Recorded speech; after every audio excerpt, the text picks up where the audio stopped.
বিশ্বকাপের মঞ্চে দ্বিতীয় ম্যাচেই ঘুরে দাঁড়ালো ব্রাজিল। হাইতিকে 3-0 গোলে উড়িয়ে দিল সেলেসাওরা। ম্যাচ সেরা ভিনিসিয়াস। জার্মানিকে হটিয়ে বিশ্বকাপের সর্বোচ্চ গোলের রাজত্বে ব্রাজিল। 241 গোল করে তালিকার শীর্ষে সেলেসাওরা। তৃতীয় অবস্থানে আর্জেন্টিনা। নানা নাটকতার পর ফের ব্রাজিল দলে মিলল সুখবর। নেইমারের ফেরা নিয়ে দিনক্ষণ জানালেন আনচেলত্তি। দেখা মিলবে স্কটল্যান্ডের বিপক্ষে। প্রথম দল হিসেবে বিশ্বকাপ থেকে হাইতির বিদায়। নকআউটে শক্ত অবস্থানে মেক্সিকো ও যুক্তরাষ্ট্র। প্রস্তুত হচ্ছে গ্রেটেস্ট অন আর্থের নকআউট স্টেজ। ভয়াবহ ফাউল করে রীতিমতো তোপের মুখে লিওনেল মেসি। এবার ফুটবলের রাজপুত্রের বিরুদ্ধে ফিফায় অভিযোগ। ন্যায্য বিচারের আশায় আলজেরিয়া। মরক্কোর বিপক্ষে ড্রয়ের পর সমালোচনার মুখে থাকা ব্রাজিলের জন্য হাইতির বিপক্ষে ম্যাচটি ছিল ঘুরে দাঁড়ানোর সুযোগ। আর সেই সুযোগ কাজে লাগিয়ে 3-0 গোলের জয় তুলে নিয়ে বিশ্বকাপে নিজেদের প্রথম জয় পেয়েছে সেলেসাওরা। শুরুতে হাইতি কিছুটা প্রতিরোধ গড়ে তুললেও 23তম মিনিটে মাথিউস কুনিয়ার গোলে এগিয়ে যায় ব্রাজিল। 36তম মিনিটে নিজের দ্বিতীয় গোল করে ব্যবধান বাড়ান তিনি। এরপর প্রথমার্ধে যোগ করার সময় ভিনিসিয়াস জুনিয়রের গোল ব্রাজিলকে 3-0 ব্যবধানে এগিয়ে দেয়। এদিকে দ্বিতীয়ার্ধে আর কোনো গোল হয়নি। ব্রাজিল ম্যাচের নিয়ন্ত্রণ ধরে রেখে নিশ্চিত করে স্বস্তির জয়। কোচ কার্লো আনচেলত্তির একাদশে পরিবর্তন এনে কুনিয়াকে সুযোগ দেওয়ার সিদ্ধান্ত সঠিক প্রমাণিত হয়, কারণ জোড়া গোল করেই তিনি ছিলেন ম্যাচের অন্যতম নায়ক। অন্যদিকে হাইতি হারলেও লড়াই করার মানসিকতা দেখিয়েছে। তবে অভিজ্ঞতা ও সামর্থ্যের পার্থক্য শেষ পর্যন্ত স্পষ্ট হয়ে ওঠে। 3-0 ব্যবধানের জয় ব্রাজিলকে 3 পয়েন্ট ও আত্মবিশ্বাস এনে দিলেও পারফরমেন্সে এখনো পুরোপুরি ছন্দে ফেরার বার্তা দেয়নি। তবু সমালোচনার মাঝে এই জয় ব্রাজিল শিবিরে কিছুটা হলেও স্বস্তি ফিরিয়েছে। বিশ্বকাপ শুরু হয়েছিল সর্বোচ্চ গোলদাতা দলের রেকর্ড নিয়ে ব্রাজিলের আধিপত্য দিয়ে। তবে কুরাসাওকে 7-1 গোলে হারিয়ে সেই রেকর্ড নিজেদের করে নেয় জার্মানি। কেননা হাইতির বিপক্ষে 3-0 গোলের জয়ে আবারও বিশ্বকাপ ইতিহাসে সর্বোচ্চ গোলদাতা দলের আসন ফিরে পেয়েছে ব্রাজিল। ফিলাডেলফিয়া অনুষ্ঠিত ম্যাচে ম্যাথিউস কুনার জোড়া গোলে সেলেসাওদের মোট গোল সংখ্যা দাঁড়িয়েছে 241, যা জার্মানি 239 গোলকে ছাড়িয়ে গেছে। বিশ্বকাপ চলাকালে ব্রাজিল ও জার্মানির মধ্যে এই রেকর্ড নিয়ে লড়াই আরও জমে উঠতে পারে। তবে তৃতীয় স্থানে থাকা আর্জেন্টিনা এখনও অনেক দূরে। আলজেরিয়ার বিপক্ষে লিওনেল মেসির হ্যাট্রিকের পরও তাদের মোট গোল সংখ্যা এখন 155। বর্তমানে বিশ্বকাপ ইতিহাসে সর্বোচ্চ গোল করা দলের তালিকায় সবার উপরে ব্রাজিল, এরপর জার্মানি ও আর্জেন্টিনা। গোলের লড়াই আপাতত শীর্ষে ব্রাজিল। এখন দেখার বিষয় টুর্নামেন্ট শেষ হওয়া পর্যন্ত সেলেসাওরা এই সিংহাসন ধরে রাখতে পারেন কিনা।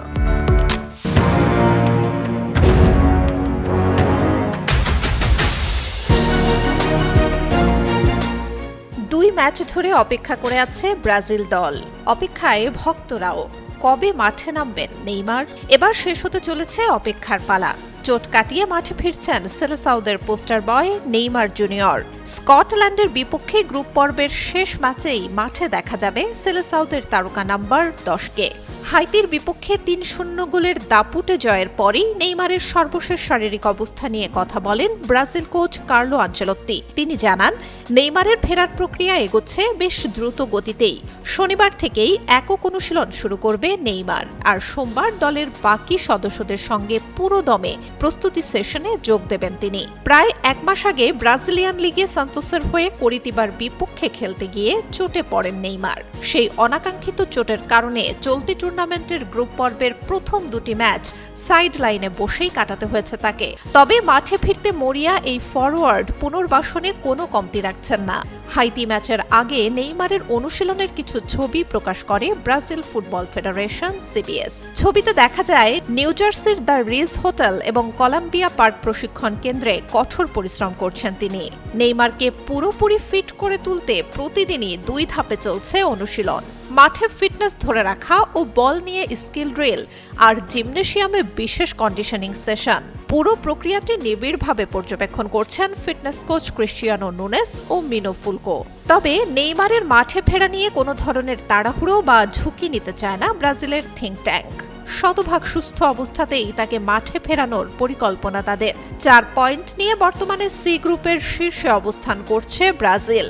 গ্রুপ পর্বের শেষ ম্যাচে স্কটল্যান্ডের সঙ্গে ড্র করলেও প্রায় নিশ্চিত হয়ে যাবে পরবর্তী পর্বে খেলার টিকিট। আর সেই গুরুত্বপূর্ণ ম্যাচেই দলের সেরা তারকাকে ফিরে পাওয়া ব্রাজিলের জন্য নিঃসন্দেহে এক মস্ত বড় বুস্টার ডোজ।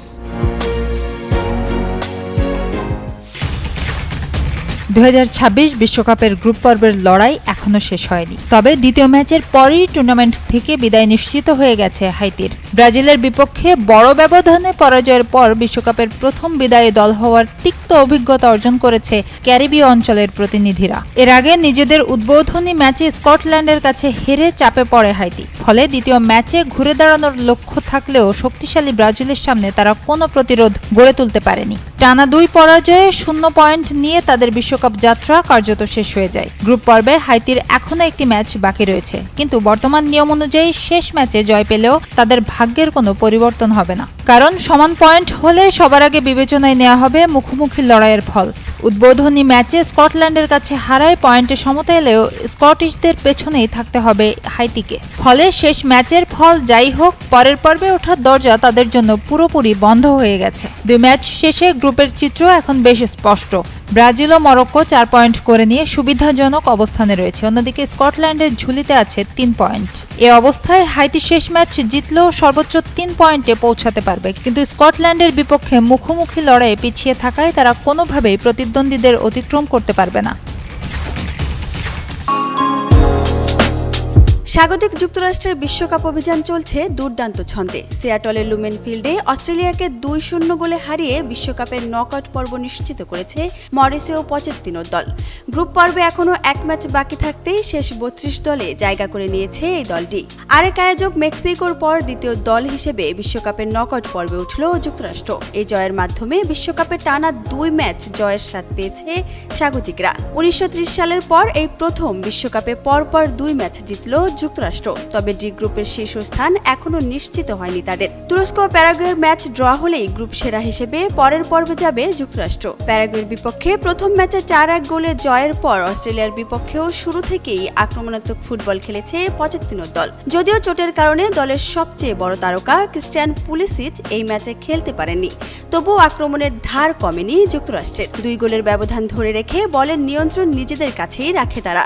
অস্ট্রেলিয়া ম্যাচে ফেরার চেষ্টা করলেও ব্যর্থ হয় তারা। এদিকে পুলিসিচের চোট নিয়েও কিছুটা স্বস্তির খবর রয়েছে। যুক্তরাষ্ট্র ফুটবলের পক্ষ থেকে জানানো হয়েছে তার বাঁ পায়ের কাফের চোটটি উন্নতি হচ্ছে, তবে তাকে নিয়ে কোনো তাড়াহুড়ো করতে চায় না দলটি। পচেত্তিনোর অধীনে যুক্তরাষ্ট্রের এই দুর্দান্ত শুরু নকআউট পর্বে তাদের প্রত্যাশা আরও বাড়িয়ে দিয়েছে। ডি গ্রুপে 2 ম্যাচে পূর্ণ 6 পয়েন্ট নিয়ে শীর্ষে রয়েছে যুক্তরাষ্ট্র। সমান ম্যাচে 2 পয়েন্ট নিয়ে দ্বিতীয় স্থানে অস্ট্রেলিয়া। অন্যদিকে একটি করে ম্যাচ খেলেও এখনও পয়েন্টের দেখা পায়নি তুরস্ক ও প্যারাগুয়ে। এই গ্রুপে এখনও বাকি রয়েছে আরও 3টি ম্যাচ। নকআউটের টিকিট নিশ্চিত হলেও তাই এখন সবার নজর গ্রুপ সেরার লড়াইয়ে। দুর্দান্ত জয়ে বিশ্বকাপের মিশন শুরু করেছে বর্তমান চ্যাম্পিয়ন আর্জেন্টিনা। তবে কানসাস সিটিতে আর্জেন্টিনার দাপুটে জয়ের পরও ম্যাচটি ঘিরে থামছে না আলোচনা। বিশেষ করে লিওনেল মেসির একটি ট্যাকলকে কেন্দ্র করে নতুন করে বিতর্ক ছড়িয়েছে, যা নিয়ে ফিফার কাছেই অভিযোগ জানিয়েছে আলজেরিয়া।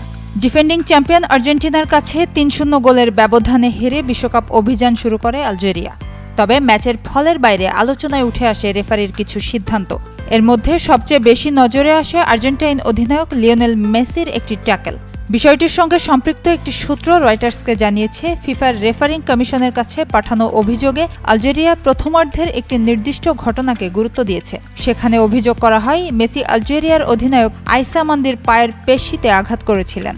কানসাস সিটিতে অনুষ্ঠিত এই ম্যাচ পরিচালনা করেন পোল্যান্ডের রেফারি শিমন মার্চিনিয়াক, যিনি 2022 বিশ্বকাপের ফাইনালেও দায়িত্বে ছিলেন। সেই ম্যাচে আর্জেন্টিনা টাই ব্রেকারে ফ্রান্সকে হারিয়ে শিরোপা জিতেছিল। এই হারের পর আগামী মঙ্গলবার জর্ডানের মুখোমুখি হবে আলজেরিয়া। টুর্নামেন্টের টিকে থাকতে ম্যাচটি তাদের জন্য গুরুত্বপূর্ণ। অন্যদিকে আর্জেন্টিনা পরের ম্যাচে খেলবে অস্ট্রেলিয়ার বিপক্ষে।